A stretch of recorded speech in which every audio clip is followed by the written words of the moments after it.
अपनी आमदनी और मानव स्वभाव के हिसाब से जब हम व्यस्त हो जाते हैं, परिजन कामकाजी हो जाते हैं, तो हमें ज़रूरत पड़ती है कि घर में हाथ बटाने वाला कोई चाहिए। और इसलिए अगर हम अच्छी कॉलोनी में रहते हैं तो हमें एक चौकीदार की ज़रूरत पड़ जाती है सुरक्षा के दृष्टिकोण से। इसी तरह घर में खाना बनाने वाली एक दाई की आवश्यकता होती है।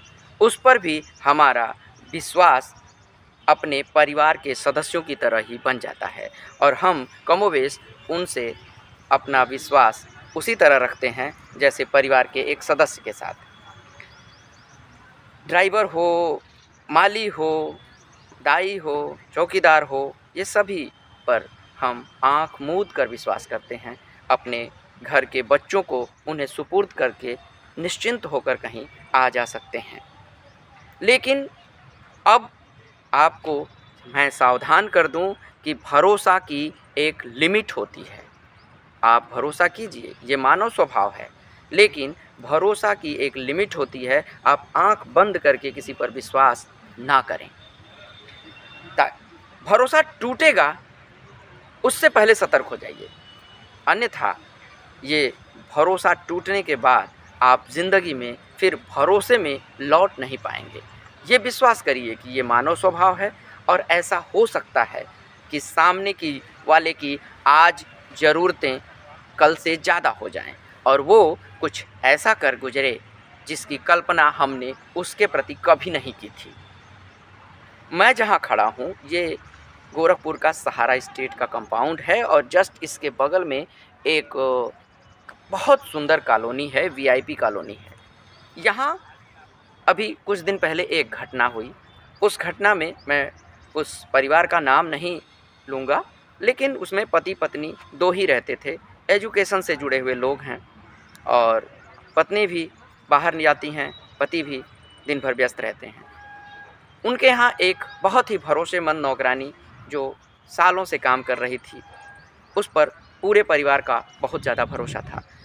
वो नौकरानी की एक बड़ी ख़ास आदत थी, वो हर 15 दिन पर एक बार छुट्टी लेती थी और चूँकि यहाँ से दूर दूसरे ज़िले में वह रहती थी।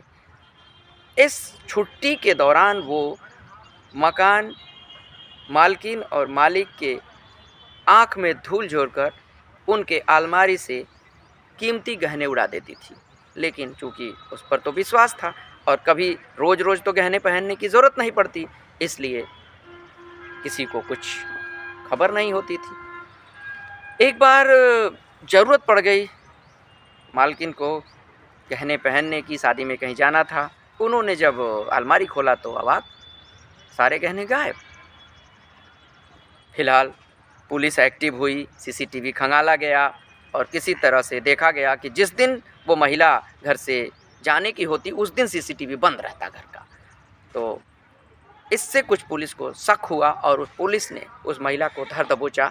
महिला को पकड़ लेने के बाद थोड़े से दबाव के बाद महिला ने सारी बात बता दी और इस तरह धीरे धीरे उसने 6 लाख रुपए के गहने उड़ा दिए थे और उसे खरीदा था यहीं राजघाट थाने से एक के रहने वाले एक सुनार ने। एक बात और बता दूं कि कभी भी कोई भी चोरी का सामान आप ना खरीदें, क्योंकि चोरी गए सामान के साथ अगर आप पकड़े गए तो आपको भी जेल होगी। कुल मिलाकर मेरे कहने का मतलब है, विश्वास की एक लिमिट होती है, उसको बरकरार रखिए। ना आप दुखी होइए, ना दूसरे को दुखी करिए, ना पुलिस परेशान हो, ना खरीदने वाला परेशान हो। नमस्कार।